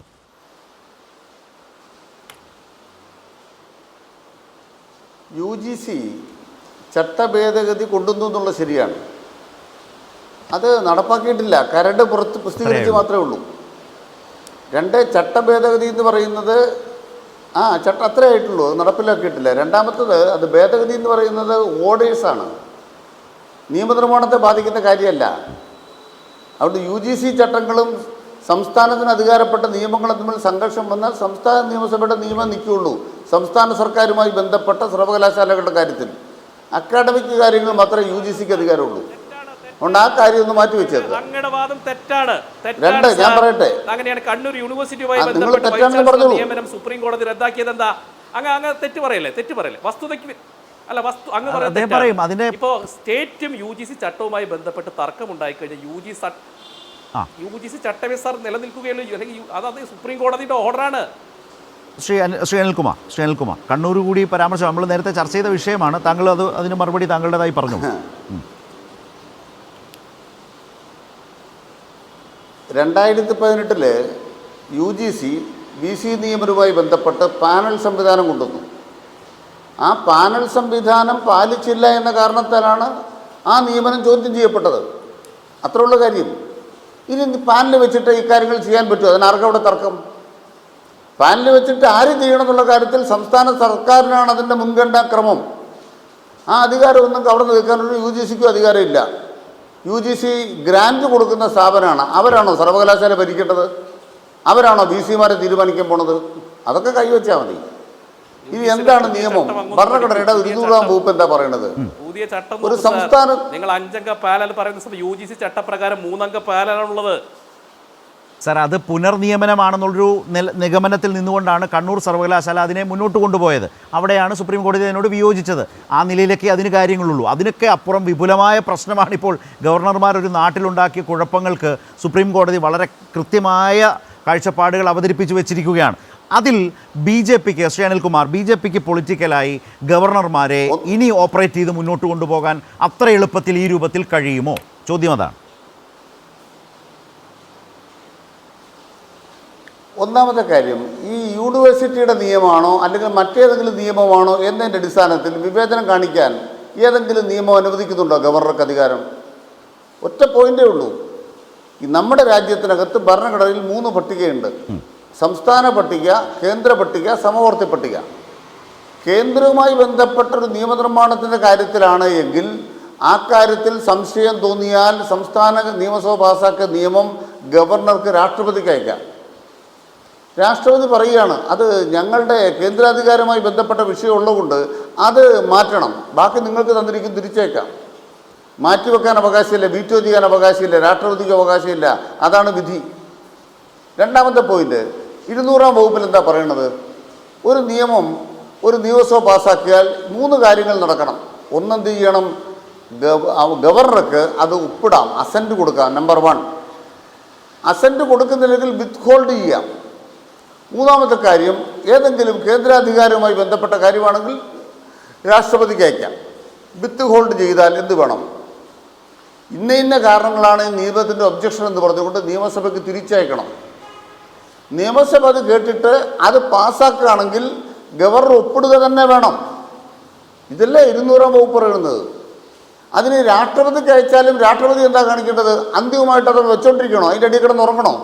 തലവണയാക്കിയിട്ട് അതിൻ്റെ അടിയിൽ കിടന്ന് ഉറങ്ങാനാണോ നിയമത്തിൽ പറയണത്? അല്ല, രാഷ്ട്രപതി ഉത്തരം പറയണം. അതുകൊണ്ടാണ് ഇന്ന് ഒരു തീരുമാനം വന്നിരിക്കുന്നത്. 3 മാസം സമയം കൊടുത്തിരിക്കുന്നു. നിങ്ങൾ ഒരിക്കൽ ഒരു വിധി കിട്ടിക്കഴിഞ്ഞാൽ രാഷ്ട്രപതി കേൾക്കണം, ഉടനെ അയച്ചേക്കണം. നിങ്ങൾ കൈവശം വെച്ച് എല്ലാ കാര്യം ചെയ്തിട്ട് 23 മാസം കഴിഞ്ഞ് രാഷ്ട്രപതി കേൾക്കുന്ന പണി ഇനി മേലെ ഇറക്കരുത്. ആ പണി ഇറക്കരുതെന്ന് ഇവിടുത്തെ ഗവർണർമാരോട് സുപ്രീം കോടതി പറഞ്ഞിരിക്കുന്നു. ഇതുവരെ ഗവർണർ NWയും ആരിഫ് മുഹമ്മദ് ഖാനും ചെയ്ത നീചമായ കളികൾ തിരുത്തണം. രാഷ്ട്രപതി എന്ത് ചെയ്യണം? രാഷ്ട്രപതിക്ക് കിട്ടിയാൽ രാഷ്ട്രപതി വെറുതെ അതിൻ്റെ മേലെ കിടന്ന് ഉറങ്ങരുത്, അടയിരിക്കരുത്. രാഷ്ട്രപതി അതിൽ പെട്ടെന്ന് കമൻറ്റ് ചെയ്ത് തിരിച്ചയച്ചാൽ 1 മാസം കൊണ്ട് പരിപാടി തീർക്കണം. ഇത് കൃത്യമായിട്ട് പറയുന്നുണ്ട്. 3-4 മാസത്തെ പരിപാടിയേ ഉള്ളൂ. അതിന് പകരം ഇപ്പം എത്രയാണ് കളിച്ചുകൊണ്ടിരിക്കുന്നത്? 4 കൊല്ലോ. അതുകൊണ്ട് ഈ പരിപാടി അവസാനിപ്പിച്ചിരിക്കുന്നു. ഇവിടെ കൃത്യമായിട്ട് പറയാൻ ആഗ്രഹിക്കുന്നത് ഇടതുപക്ഷ ജനാധിപത്യ മുന്നണിയുടെ രാഷ്ട്രീയ വിജയമാണിത്. കാരണം ഞങ്ങൾ യുദ്ധം നടത്തി, RSSുമായിട്ടാണ് യുദ്ധം. ചില ആളുകൾ ഇടതുപക്ഷ ജനാധിപത്യ മുന്നണിയെയും ഒക്കെ അവതരിപ്പിക്കുമ്പോൾ എന്താ പറയണമെന്നറിയാമോ? അല്ല, നിങ്ങൾ കോംപ്രമൈസ് ചെയ്യുന്നു. അൺകോംപ്രമൈസിങ് ഗവൺമെൻറ്റാണ് കേരളത്തിലെ LDF. ഭരണഘടനയുടെ കാര്യത്തിൽ കോംപ്രമൈസ് ഇല്ല. അത് ഉയർത്തിപ്പിടിച്ചു എന്നുള്ള അഭിമാനം ഞങ്ങൾക്കുണ്ട്. റൈറ്റ്, ഞാൻ താങ്കളിലേക്ക് വരാം. ഇവിടെ ശ്രീ KJ ജേക്കബ്, ഇനി വളരെ വലിയ ശ്രദ്ധാകേന്ദ്രമാകുന്നത് കേരളത്തിൻ്റെ ഹർജി ചീഫ് ജസ്റ്റിസിൻ്റെ ബെഞ്ചിൽ വരാൻ പോകുന്നു എന്നുള്ളതാണ്. നേരത്തെ BJP പ്രതിനിധി ഇനിയും ഭരണഘടനാ ബെഞ്ച് എന്നുള്ളൊരു പ്രത്യാശയൊക്കെ വെച്ച് സംസാരിക്കുന്നു. നമുക്ക് ഏതെങ്കിലും ഘട്ടത്തിൽ എവിടെ നിന്നെങ്കിലും അങ്ങനൊരു ലീഗൽ മൂവ് നടത്താനുള്ള ധൈര്യം ഈ ഓർഡറിൻ്റെ പുറത്ത്, ഈ ജഡ്ജ്മെൻറ്റിൻ്റെ പുറത്തുണ്ടെന്ന് ധരിക്കാവുന്ന ഒന്നും ഇതുവരെ പുറത്തു വന്നിട്ടില്ല. മാത്രമല്ല അറ്റോർണി ജനറൽ കേരളത്തിൻ്റെ ഹർജിയിൽ അടക്കമൊക്കെ എടുത്ത സ്റ്റാൻഡും പൊസിഷനും ഒക്കെ താങ്കൾ ശ്രദ്ധിച്ചിട്ടുണ്ടാവുമല്ലോ. ഞാൻ ചോദിക്കുന്നത്, ഇപ്പോൾ തമിഴ്നാടിൻ്റെ ഈ ഹർജിയിൽ രാഷ്ട്രപതി അടക്കം തടഞ്ഞുവെച്ച പിടിച്ചുവെച്ച ബില്ലുകളടക്കം പരിഗണിച്ചുകൊണ്ടല്ലേ ആ 10 ബില്ലുകൾ അതെല്ലാം അനുമതിയായി കരുതി തന്നെ മുന്നോട്ട് പോകാമെന്ന് തമിഴ്നാട് കേസിൽ കോടതി പറഞ്ഞിട്ടുണ്ട് എങ്കിൽ സമാനമല്ലേ കേരളത്തിൻ്റെയും സ്ഥിതി? ഇപ്പോൾ 7-ൽ 4 ബില്ലുകളാണ് കേരളത്തിൻ്റെ നിയമസഭ പാസാക്കിയ ബില്ലുകളാണ് രാഷ്ട്രപതി തടഞ്ഞു വെച്ചിട്ടുള്ളത്. അതിന് പ്രസിഡന്റിന് അധികാരമില്ല എന്ന കർക്കശമായിട്ടുള്ളൊരു നിലപാട് സുപ്രീം കോടതിയിൽ കേരളം നിലവിൽ തന്നെ എടുത്തു കഴിഞ്ഞു. അതിന് താങ്കൾ നേരത്തെ പറഞ്ഞ സെൻട്രൽ സ്റ്റേറ്റ് റിലേഷൻസും ഒന്നും ഇല്ലാത്ത ബില്ലുകളാണ്. അതുകൊണ്ട് തന്നെ അതിൻ്റെ ആവശ്യകതയേ ഇല്ല എന്നാണ് പറഞ്ഞിരിക്കുന്നത്. മാത്രമല്ല എടുത്തിരിക്കുന്ന മറ്റൊരു പ്രധാനപ്പെട്ട പൊസിഷൻ എന്ന് പറയുന്നത് കേന്ദ്ര സർക്കാരിൻ്റെ ഉപദേശപ്രകാരമാണ് പ്രസിഡന്റ് ഓഫ് ഇന്ത്യ ഈ തരത്തിലേക്കൊക്കെ പെരുമാറിക്കൊണ്ടിരിക്കുന്നത്, നടപടിയെടുക്കുന്നത്. പ്രസിഡന്റ് നടപടിക്ക് കാരണം കേന്ദ്ര സർക്കാരിൻ്റെ അഡ്വൈസാണ് എന്ന് പറയുന്ന ശക്തമായ വിമർശനമുണ്ട്. അതെല്ലാം ചൂണ്ടിക്കാട്ടാൻ കഴിയും വിധത്തിലേക്ക് തന്നെ ഞാൻ മുമ്പ് തീയതികൾ വെച്ച് സൂചിപ്പിച്ചു. റിട്ട് പെറ്റീഷൻ ചെന്ന ഘട്ടത്തിൽ ആരിഫ് മുഹമ്മദ് ഖാൻ വേഗത്തിൽ ഈ ബില്ലുകൾ അയച്ചു കൊടുക്കുന്നു. അത് കഴിഞ്ഞ് ആ നടപടിയെ തന്നെ സുപ്രീം കോടതി മുമ്പ് വിമർശിച്ചിട്ടുണ്ട്. അപ്പോൾ ഇതെല്ലാം വരുന്ന മാത്രമല്ല നമ്മളുടെ ഈ ആവശ്യങ്ങളിൽ കേരള ഗവൺമെൻറ്റിൻ്റെ റിലീഫ് പോയിൻറ്റ്സിൽ വളരെ പ്രധാനമായി പറഞ്ഞിട്ടുള്ളത് ഈ എല്ലാ റെക്കോർഡ്സും വിളിച്ചു വരുത്തി, ഫയൽ നോട്ട്സും ഒക്കെ വിളിച്ചു വരുത്തി കേരള സർക്കാർ ഇക്കാര്യത്തിൽ പ്രവർത്തിച്ചതിനെക്കുറിച്ച് പരിശോധിക്കണമെന്നത് നമ്മുടെ റിലീഫിലെ വളരെ പ്രധാനപ്പെട്ട ഒരു ആവശ്യം കൂടിയാണ്. അപ്പോൾ തമിഴ്നാട് സർക്കാരിന് കിട്ടിയ ഏറ്റവും ശക്തവും അനുകൂലമായ വിധിക്ക് സമാനമല്ലേ കേരളത്തിൻ്റെ ഹർജി ആകെ പരിശോധിച്ചാൽ മെയ് 13-ന് സുപ്രീം കോടതി പരിശോധിക്കാൻ പോകുന്ന ഹർജി? ശ്രീ KJ ജേക്കബ്, ചെറിയ വ്യത്യാസമുണ്ട്. കാരണം തമിഴ്നാട് സർക്കാർ തമിഴ്നാട് ഗവർണർ കാണിച്ചത് തോന്നിയാസത്തിന്റെ ഒക്കെ അങ്ങേ അറ്റം. കാരണം ബില്ല് നിയമസഭ പാസാക്കി, അത് ഗവർണർ നിയമസഭയ്ക്ക് തിരിച്ചയച്ചു കഴിഞ്ഞ് നിയമസഭ ആ ബില്ല് വീണ്ടും പാസാക്കി കഴിഞ്ഞ് ആ ബില്ലാണ് പ്രസിഡന്റിന് അയച്ചത്. അങ്ങനെ എൻ്റെ ഒരു ഡൗട്ട് ചോദിച്ചോളട്ടെ. അതായത് ഇന്ന് അറ്റോർണി ജനറൽ വാദിച്ചത് മറ്റൊരു തരത്തിലല്ലേ? അറ്റോർണി ജനറൽ പറഞ്ഞത് ഇങ്ങനെ ഗവർണർ തടഞ്ഞു വെച്ചിരിക്കുന്ന ബില്ലുകൾ നിയമസഭയ്ക്ക് പരിശോധിച്ച് വീണ്ടും അത് അയക്കാൻ കഴിയില്ല എന്ന നിലയിലല്ലേ പറഞ്ഞത്? ആ ആർഗ്യുമെന്റ് അല്ലല്ല, അങ്ങനെയല്ല. അതായത് കുറച്ച് ബില്ലുകൾ തടഞ്ഞു വെച്ചു, കുറച്ച് ബില്ലുകൾ തിരിച്ചയച്ചു. ബില്ലുകൾ സുപ്രീം കോടതി കേസ് വന്നപ്പോൾ ബില്ലുകൾ തിരിച്ചയച്ചു കഴിഞ്ഞ് നിയമസഭ വീണ്ടും ആ ബില്ല് പാസ്സാക്കി. അതിൽ നിയമസഭ ആ കാര്യത്തെക്കുറിച്ച് കോൺസ്റ്റിറ്റ്യൂഷൻ പറയുന്നത്, അതിൻ്റെ അകത്ത് ഒരു തരത്തിലുള്ള സംശയത്തിനില്ലാതെ കോൺസ്റ്റിറ്റ്യൂഷൻ പറയുന്നത് the governor shall not withhold assent. അതാണ് ഭരണഘടന 200-ാം ആർട്ടിക്കിൾ. ഞാൻ വായിച്ച ചില പോയിന്റ്സ് പറയാം. അതായത് ഗവർണർ പറയുകയാണ് അദ്ദേഹം ഈ ബില്ലുകൾ വിത്ത് ഹോൾഡ് ചെയ്തിരിക്കുകയാണ്. അങ്ങനെ ഒരു ഘട്ടത്തിൽ അദ്ദേഹം ഇത് തിരിച്ചയച്ചിട്ടുമില്ല, അദ്ദേഹം തിരിച്ച് അസംബ്ലിയിലേക്ക് ഇത് അയച്ചിട്ടുമില്ല. അങ്ങനെ ഒരു ഘട്ടത്തിൽ ഇത് ഓപ്പൺ ചെയ്ത് അസംബ്ലിക്ക് റീഎനാക്ട് ചെയ്യാൻ കഴിയില്ല എന്ന് പറയുന്നൊരു സ്റ്റാൻഡ് എടുത്തു എന്ന് ഇതുമായി ബന്ധപ്പെട്ട നിയമപരമായ ചില പോയിന്റ്സ് വന്നിടത്ത് ഞാൻ കണ്ടു. ദിസ് ആർഗ്യുമെന്റ് വാസ് റിജക്റ്റഡ് എന്നും അതിൽ കണ്ടതുകൊണ്ടാണ് ഞാൻ ചോദിച്ചത് താങ്കളോട്. എൻ്റെ അറിവനുസരിച്ച്, കാരണം അതിലൊരു നിയമപ്രശ്നം ഉണ്ടാവും. കാരണം ഗവർണർ വിത്ത് ഹോൾഡ് ചെയ്തിരിക്കുന്ന ബിൽ, കാരണം ഭരണഘടനാ പ്രകാരം ഗവർണർ ഇന്ന സ്പെസിഫിക് ആയിട്ടുള്ള കാര്യങ്ങളിൽ നിയമസഭ പുനഃപരിശോധിക്കണം എന്നുള്ള നോട്ടോടുകൂടി വേണം നിയമസഭയ്ക്ക് തിരിച്ചയക്കാൻ. അത് പരിഗണിച്ചിട്ട് വേണം ആ ബില്ല് രണ്ടാമത് നിയമസഭ പാസ്സാക്കാൻ വേണ്ടിയിട്ട്, നിയമസഭ പരിഗണിക്കാൻ വേണ്ടിയിട്ടാണ്. അപ്പം ഗവർണർ തിരിച്ചയക്കാതെ ആ ബില്ല് രണ്ടാമത്, ഒരുപക്ഷെ താങ്കൾ പറഞ്ഞ പോലെ ശുദ്ധ തോന്നിയാസമാണ് തമിഴ്നാട് ഗവർണർ കാട്ടുന്നത് എന്ന് വന്നപ്പോൾ കുറെ കൂടി ശക്തമായി തമിഴ്നാട് സർക്കാർ ആ ബില്ലുകൾ വീണ്ടും അവതരിപ്പിച്ച് വീണ്ടും അയച്ചു കൊടുക്കുക. അത്തരമൊരു ഘട്ടത്തിൽ വളരെ ശക്തമല്ലേ പറഞ്ഞിരിക്കുന്നത്? എന്താണ് ഈ ബില്ലുകൾ, ഈ 10 ബില്ലുകളും ഗവർണറുടെ അനുമതി കിട്ടിയതായി തന്നെ ധരിക്കാം സംസ്ഥാന സർക്കാരിന്. അങ്ങനെയാണ്, അത് നിയമമാണ്. ഇപ്പോൾ അത് കോൺസ്റ്റിറ്റ്യൂഷൻ അങ്ങനെ തന്നെയാണ്. ഇതിന്റെ നമ്മൾ ഏറ്റവും ബേസിക് ആയിട്ടുള്ള കാര്യം, ഈ BJP പ്രതിനിധി പറയുന്നത് പോലെ, ഈ നമ്മൾ ഒരു നിയമസഭ ഒരു ബില്ല് പാസ്സാക്കിയാൽ അതിന്റെ പുറത്ത് അത് ശരിയാണോ തെറ്റാണോ, അതിന്റെ അകത്ത് പ്രശ്നങ്ങളുണ്ടോ എന്ന് പരിശോധിക്കാനുള്ള ഒരു അധികാരം ഗവർണർക്കില്ല. ഉണ്ടാകണമെന്ന് ചിലപ്പോൾ ആളുകൾക്ക് തോന്നിയപ്പോൾ അതിന്റെ അകത്ത് അതാണ് സുപ്രീം കോടതി എന്ന് പറഞ്ഞ ഒരു ഫ്രണ്ട് ഫിലോസഫറാണ്. ഇപ്പം ഒരു ഉദാഹരണത്തിന് ഒരു ബില്ല് വന്നപ്പോൾ എനിക്കറിയാം, ശ്രീ സദാശിവം മുഖ്യമന്ത്രി ഗവർണർ ആയിരുന്നപ്പോൾ അദ്ദേഹം സദാശിവം ഗവർണറായിരുന്നു. അദ്ദേഹം ഒരു ബില്ലിന്റെ കാര്യത്തിൽ അദ്ദേഹം റിട്ടയർ ചെയ്ത് പോകാൻ നേരത്ത് പറഞ്ഞു, ഞാനിത് മുഖ്യമന്ത്രിയോട് പറഞ്ഞു, ഇത് നിങ്ങൾ ചെയ്യുന്നതിൻ്റെ അകത്ത് പ്രശ്നമുണ്ട്. പിന്നീട് സുപ്രീം കോടതി ആ ബില്ല് റദ്ദാക്കി. കാരണം അതൊരു പത്രപ്രവർത്തനത്തിലേക്ക് ഞാൻ ഇൻവോൾവ് ചെയ്ത ഒരു കേസ് ഞാനും റിപ്പോർട്ട് ചെയ്തതാണ്. അതായത് കണ്ണൂർ കരുണ മെഡിക്കൽ കോളേജുകളുടെ കാര്യത്തിൽ സർക്കാർ ഇത് തെറ്റാണെന്ന് വിശ്വസിക്കുന്ന ആളാണ് ഞാൻ. അതുമായി ബന്ധപ്പെട്ട് ഓർഡിനൻസ് വന്നപ്പം ബില്ല് വന്നപ്പോൾ അദ്ദേഹം പറഞ്ഞു ഇത് ചെയ്യുന്നത് ശരിയല്ല എന്ന് പറഞ്ഞു. പക്ഷെ സർക്കാർ അതുമായിട്ട് മുമ്പോട്ട് പോയി. അതേ ചെയ്യാൻ പാടുള്ളൂ. കാരണം ഗവർണർ എന്നുള്ള സദാശിവം സുപ്രീം കോടതി ജസ്റ്റിസ് ആയിരുന്നുള്ളത് ശരി, പക്ഷെ 35 വയസ്സായ ആർക്കും ഗവർണർ ആകാൻ പറ്റുന്ന ഒരു ഭരണഘടനയാണ് നമുക്കുള്ളത്. സ്ഥിരബുദ്ധി പോലും വേണമെന്ന് നിർബന്ധമൊന്നുമില്ല. അപ്പൊ അയാൾക്ക് ഒരു നിയമസഭ പാസാക്കിയ നിയമം ശരിയാണോ തെറ്റാണോ എന്ന് പരിഗണിക്കാനുള്ള, അത് അസസ് ചെയ്യാനുള്ള ഒരു അധികാരമോ അവകാശമോ അതിനുള്ള സംവിധാനമോ അദ്ദേഹത്തിനില്ല. അദ്ദേഹത്തിന് ആകെ ചെയ്യാൻ പറ്റുന്നത് മുഖ്യമന്ത്രിയോടും മന്ത്രിസഭയോടും നിയമസഭയോടും പറയുക, നിങ്ങൾ ചെയ്യുന്നതിൽ ഇന്ന പ്രശ്നമുണ്ട്. ഞാനത് പറഞ്ഞു, വഖഫ് ബോർഡിന്റെ ആ നിയമം വന്നു കഴിയുമ്പോൾ രാഷ്ട്രപതിക്ക് എന്ത് ചെയ്യാൻ പറ്റും? എനിക്ക് തോന്നുന്നു ഇത് ഇന്ന ഭരണഘടനാ അനുച്ഛേദങ്ങളുടെ തെറ്റുണ്ട്, അതുകൊണ്ട് നിങ്ങൾ ഒന്നുകൂടി പരിഗണിക്കണം എന്നൊരു ഉപദേശം കൊടുക്കുക എന്നുള്ളതല്ലാതെ അതിന്റെ പുറത്ത് ഒരു തീരുമാനവും എടുക്കാൻ ഗവർണർക്കോ പ്രസിഡന്റിനോ അധികാരമില്ല. നമ്മൾ തെരഞ്ഞെടുത്ത് അയച്ചു വെച്ചിരിക്കുന്ന നിയമസഭ എന്ത് തോന്നിയാസം കാണിച്ചാലും അതിന്റെ പുറത്ത് ഗവർണർക്ക് ഇരിക്കാൻ പറ്റില്ല. അതാണ് നമ്മുടെ നിയമം. ബി.ജെ.പിക്കാർ സമ്മതിക്കോ? ഗവർണർ രാഷ്ട്രപതി വഖഫ് ബില്ലിന് അനുമതി കൊടുക്കുന്നില്ല എന്ന് പറഞ്ഞു കഴിഞ്ഞാൽ ബി.ജെ.പിക്കാർ സമ്മതിക്കോ? സമ്മതിക്കില്ല. കാരണം നമ്മൾ കേരളത്തിലെ നിയമസഭ പോലെ തന്നെയാണ് ലോക്സഭയും. നിയമം പാസ്സാക്കാനുള്ള അധികാരം ഭരണഘടന കൊടുത്തിരിക്കുന്ന അവർക്കാണ്. അത് പിന്നീട് നിയമപരമായി, ഇപ്പോൾ ഞാൻ നേരത്തെ പ്രിന്റുമായി സംസാരിച്ചതാണ്, പിന്നീട് അത് നിയമപരമായ ഒരു ലീഗൽ സ്ക്രൂട്ടണിക്ക് വിധേയമാക്കാം. ഒരു കാര്യം കൂടി, അതായത് പിന്നെ അദ്ദേഹം ചോദിച്ച ജഡ്ജിമാരിൽ നിന്ന് പാസ്സാക്കിയ നിയമമാകുമെന്ന്. അത് എനിക്കൊന്ന് ശ്രീ അനിൽകുമാറിന്റെ കൃത്യമായിട്ട് പറയാം. എനിക്കൊന്ന് ഭരണഘടനയുടെ 140-141 വകുപ്പ് പ്രകാരം സുപ്രീം കോടതിയുടെ വിധി ആണ് രാജ്യത്തെ നിയമം. പാർലമെന്റിന് അതിന് പുറത്ത് വേറെ നിയമം കൊണ്ടുവരാം. പക്ഷെ വളരെ കൃത്യമാണ്. നമ്മുടെ ബ്രേക്ക് കഴിഞ്ഞ് പോകുമ്പോൾ ഞാൻ കൃത്യമായിട്ട് അതിന്റെ ആർട്ടിക്കിൾ പറഞ്ഞുതരാം. അതനുസരിച്ച് സുപ്രീം കോടതിയുടെ വിധി രാജ്യത്തെ നിയമമാണ്. അതിൻ്റെ അകത്ത് ഒരു തരത്തിലുള്ള കോംപ്രമൈസും ഇല്ല.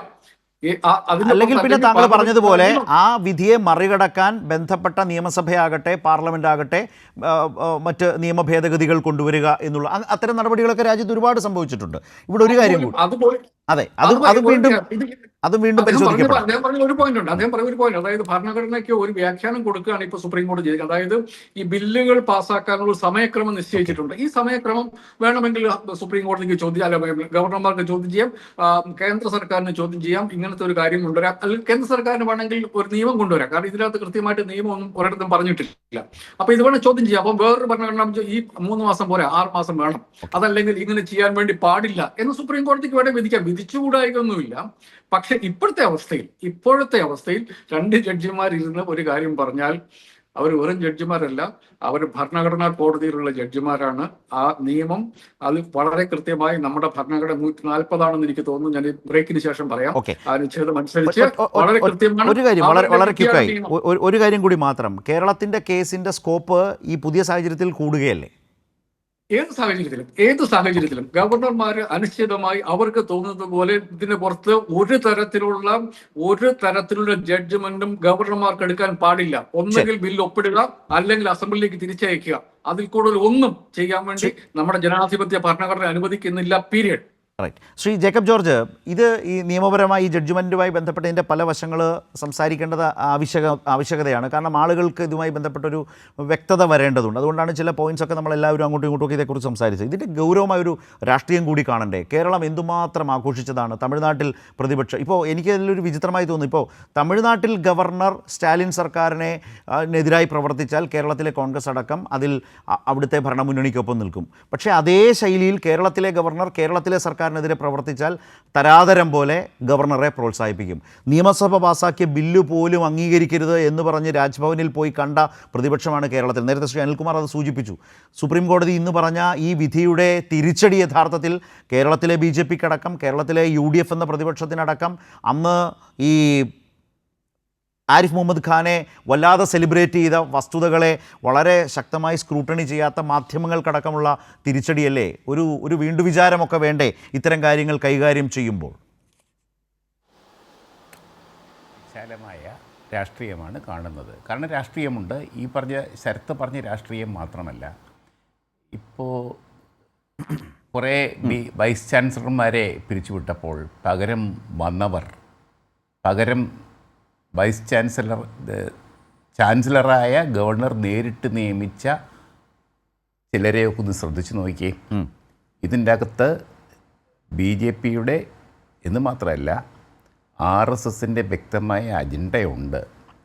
അതുതന്നെയാണ് വിദ്യാഭ്യാസ രംഗത്ത് ഇന്ത്യ മുഴുക്കയും, പ്രത്യേകിച്ച് കേരളം പോലെ പ്രതിപക്ഷം നിയന്ത്രിക്കുന്ന, പ്രതിപക്ഷം എന്നാൽ ഇവിടെ കോൺഗ്രസ് ഭരിച്ചാലും ഇടതുപക്ഷം ഭരിച്ചാലും പ്രതിപക്ഷം തന്നെയാണ് BJPയെ സംബന്ധിച്ച്.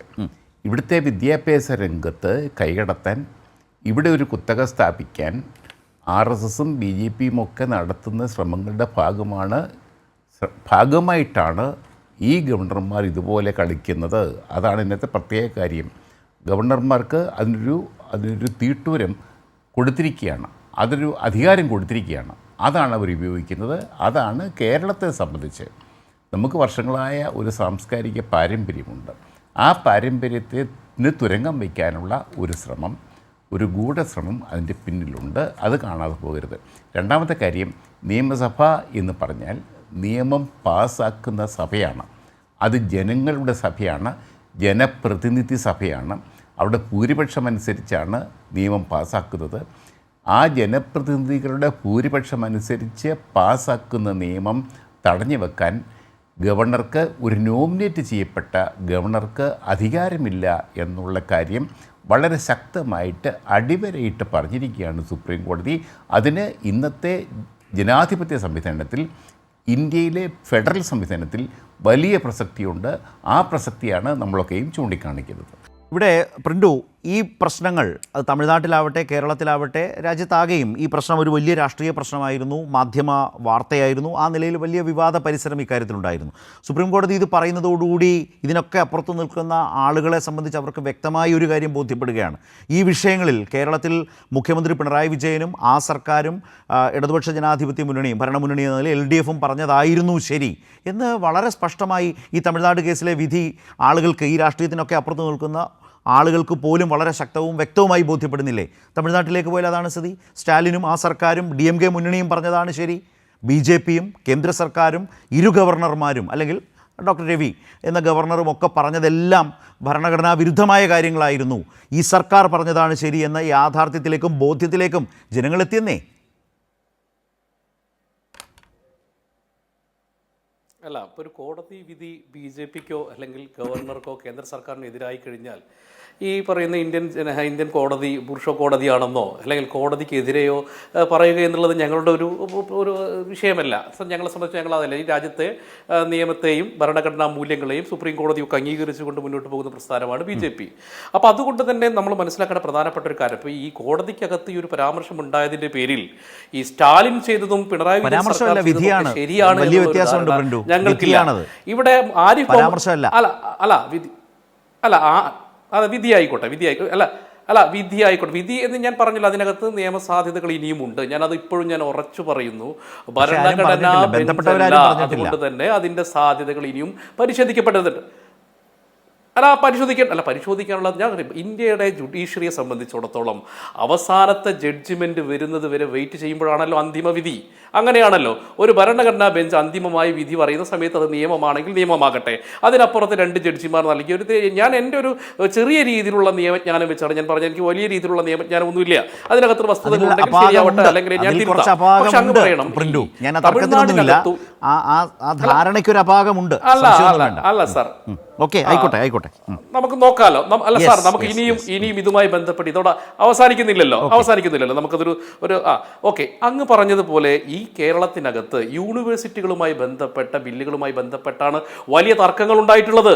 അവിടെ ചാൻസലർ എന്ന രീതിയിൽ അദ്ദേഹത്തിന്റെ അധികാരം ഉപയോഗിച്ചിട്ടുണ്ട്. ചാൻസലർക്ക് അധികാരമുണ്ട്. അതിനകത്ത് എന്താ തർക്കം? ഗവർണർക്ക് അധികാരമുണ്ട്. ഭരണഘടനാപരമായി ഗവർണർക്കുള്ള അധികാരങ്ങളും അവകാശങ്ങളും അത് സംരക്ഷിക്കാനുള്ള പോരാട്ടമാണ് ആരിഫ് മുഹമ്മദും രവിയും ചെയ്തിട്ടുള്ളത്. അതിന്റെ മേലുള്ള രാഷ്ട്രീയ അജണ്ട പിണറായി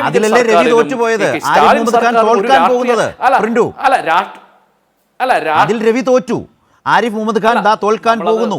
ഇതൊന്നും പ്രസിഡന്റിന്റെ മുമ്പിലേക്ക് അയക്കേണ്ട തരത്തിലുള്ള ബില്ലുകളെ അല്ല.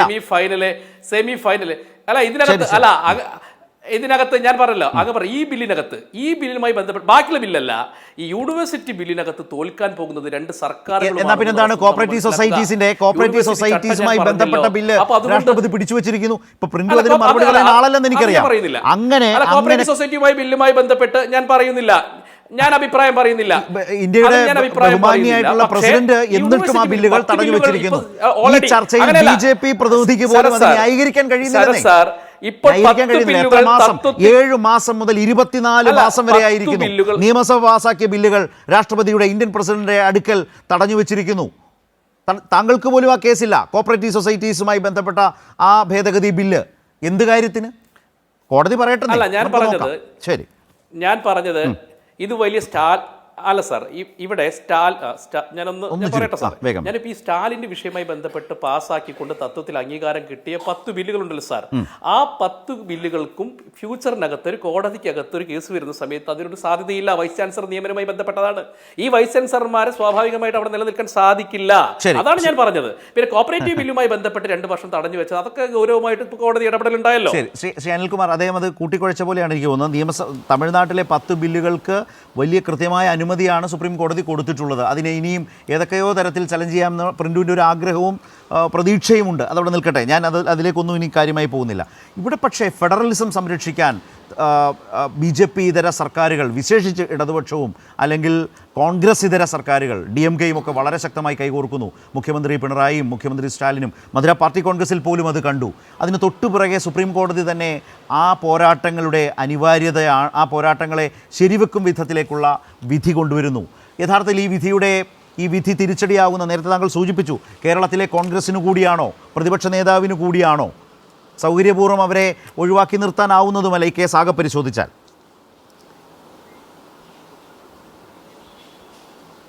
കോഴിക്കോടിൻ്റെ ഹൃദയം കീഴടക്കിയ, ഹൽബ് കീഴടക്കിയ ഗവർണർ മിഠായിത്തെരുവിൽ മാധ്യമങ്ങളുടെ തലക്കെട്ടായിരുന്നു.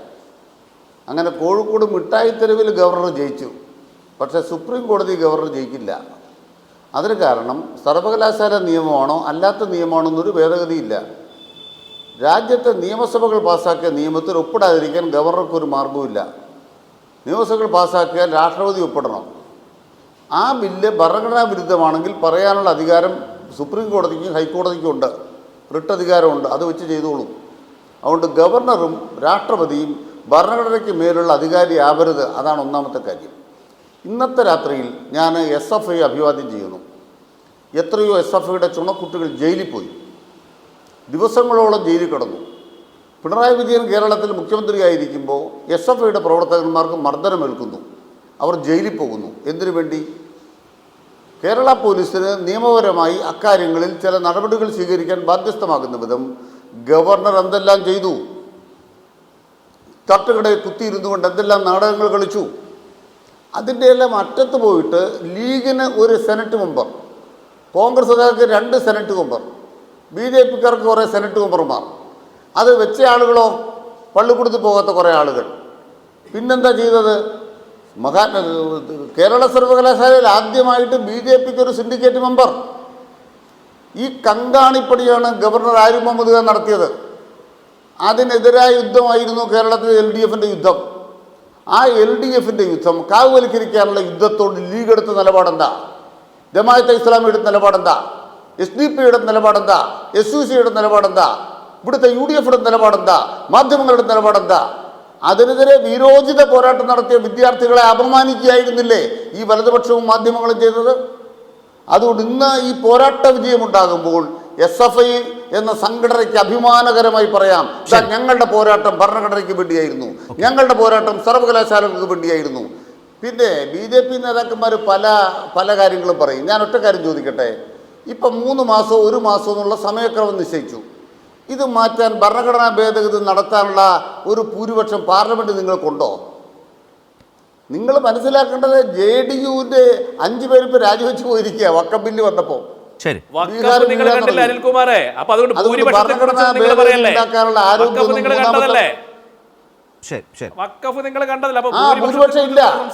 മനസ്സിലാക്കുക. ഭരണഘടനാ ഭേദഗതിക്ക് എത്ര ഭൂരിപക്ഷം വേണം? ലോകസഭയിൽ 3/2 ഭൂരിപക്ഷം ഇല്ലാതെ ഭരണഘടനാ ഭേദഗതി ഉണ്ടോ? ലോകസഭയിൽ 3/2 ഭൂരിപക്ഷം ഇല്ലാതെ ഭരണഘടനാ ഭേദഗതി ഉണ്ടോ? ആ ഭരണഘടനാ ഭേദഗതി വേണം. ഇപ്പൊ 3 കൊല്ലവും 3 മാസവും 1 മാസവും തീരുമാനിച്ചത് കേട്ടില്ല. ഉണ്ടെന്നാണ് അദ്ദേഹം പറഞ്ഞുകൊണ്ടിരിക്കുന്നത്. ഭരണഘടനാ ഭേദഗതി ശരി ശരി, എന്ത് 3/2 ഭൂരിപക്ഷം ഉണ്ടോ? അല്ലല്ല, ശരത് അവിടെ പോയിന്റ്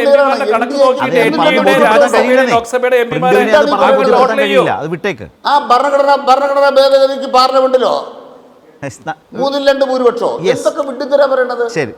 കൈരളി വന്ന് പറയാൻ പാടില്ല എന്ന് ഞാൻ പറയുന്നില്ല. നിങ്ങൾക്ക് എവിടെയും പറയാൻ അവകാശമുണ്ട്. കൈരളിയിലായതുകൊണ്ട് വിഡ്ഢിത്തരം പറയരുതെന്ന് ഞാൻ പറയുന്നില്ല. ഇന്ത്യൻ പാർലമെന്റിൽ 3/2 ഭൂരിപക്ഷം BJPക്ക് ഉണ്ടോ ഭരണഘടന ഭേദഗതി ചെയ്യാൻ? Yes, അതുകൊണ്ട് okay, ഇത് okay. നിയമമായി കഴിഞ്ഞു. Okay right. ഇത് നിയമമായി കഴിഞ്ഞു. ഇതിന്റെ NDA മേലെ സാർ, ഭരണഘടന നിങ്ങൾ അങ്ങ് കണക്ക് നോക്ക്. അതെങ്കിലും Okay, അംഗീകരിക്കണം. Yes. ഭരണഘടന അംഗീകരിക്കണം. യെസ്, ഭരണഘടനാ ഭേദഗതി എന്ന പ്രശ്നമാണ് അതിലുള്ളത്. അതിനുള്ള സ്കോപ്പില്ല എന്നാണ് അദ്ദേഹം പറഞ്ഞു വെച്ചത്. അതവിടെ നിൽക്കട്ടെ. ഞാൻ വളരെ വേഗത്തിൽ നമുക്ക് നിർത്താം. ശ്രീ KJ ജേക്കബ്, താങ്കൾ ചെന്നൈയിൽ നിന്നാണ് ഈ ചർച്ചയിൽ പങ്കെടുക്കുന്നത്. ഫെഡറലിസം സംരക്ഷിക്കാനുള്ള യോജിച്ച പോരാട്ടത്തിൽ എപ്പോഴും നമ്മുടെ മുമ്പിലേക്ക് വരുന്ന, മനസ്സിലേക്ക് വരുന്നതാണ് മുഖ്യമന്ത്രി പിണറായിയും മുഖ്യമന്ത്രി സ്റ്റാലിനും ചേർന്നുള്ള നിരവധിയായ അനുഭവങ്ങൾ, സമരങ്ങൾ, പോരാട്ടങ്ങൾ, ഒന്നിച്ച് എടുത്ത നിലപാടുകൾ. അത് തീർത്തും ശരിയായിരുന്നു എന്നതുകൂടി വെളിപ്പെടുന്നതോ ബോധ്യപ്പെടുന്നതോ അല്ലേ ഈ സാഹചര്യം? ഉറപ്പായിട്ടും ഇത് നമ്മൾ പിന്നെ കേന്ദ്ര സർക്കാരിന്റെ അധികാര പ്രമത്തതയ്ക്കെതിരെ സംസ്ഥാനങ്ങൾ ഫൈറ്റ് ചെയ്യേണ്ടതാണ്. നമ്മൾ തെക്കേ ഇന്ത്യൻ സംസ്ഥാനങ്ങൾ ഒറ്റ കാര്യം കൂടെ, അതായത് NDAക്ക് 293 സീറ്റേ ഉള്ളൂ ലോക്സഭയിലും. ഭരണഘടന പിന്നെ ഭേദഗതി ചെയ്യേണ്ട 360 സീറ്റ് വേണം. ആ 362 സീറ്റ് വേണം. ആ 362 കൂട്ടി 370 കിട്ടണം നിങ്ങളുടെ ആഗ്രഹമായിരുന്നു പ്രിന്റു. പിന്നെ എന്തോ ജനങ്ങൾ അത് സമ്മതിച്ചില്ല. 293 സീറ്റേ ഉള്ളൂ നിങ്ങൾക്ക്. 362 സീറ്റ് ഉണ്ടെങ്കിലേ ഭരണഘടന ഭേദഗതി ചെയ്യാൻ പറ്റുള്ളൂ. ശരി, നന്ദി. 4 പേർക്കും വളരെ പ്രസക്തമായ, വളരെ പ്രധാനപ്പെട്ട സുപ്രീം കോടതി വിധിയുടെ പശ്ചാത്തലത്തിൽ അതിൻ്റെ വിവിധ വശങ്ങൾ കൂടി ചേർത്ത് വെച്ചാണ് കുറേയൊക്കെ സംസാരിച്ചത്. ഏറെക്കുറെ ആളുകൾക്ക് അത് സംബന്ധിച്ച വ്യത്യസ്തങ്ങളായിട്ടുള്ള വിവാദങ്ങളൊക്കെ നിന്നൊരു നാട്ടിൽ എന്താണ് ശരി, ഇടതുപക്ഷം മുന്നോട്ട് വെച്ച സമരം, DMK മുന്നോട്ട് വെച്ച സമരം, അവർ അവതരിപ്പിച്ച വിഷയങ്ങൾ അതായിരുന്നു ശരിയെന്ന് വെളിവാകുന്ന, ബോധ്യപ്പെടുന്ന സുപ്രീം കോടതി വിധി വന്ന ഒരു സാഹചര്യത്തിലായിരുന്നു ഇത്രയും നേരം ഈ വിഷയം ചർച്ച ചെയ്തത്. വളരെയധികം നന്ദി.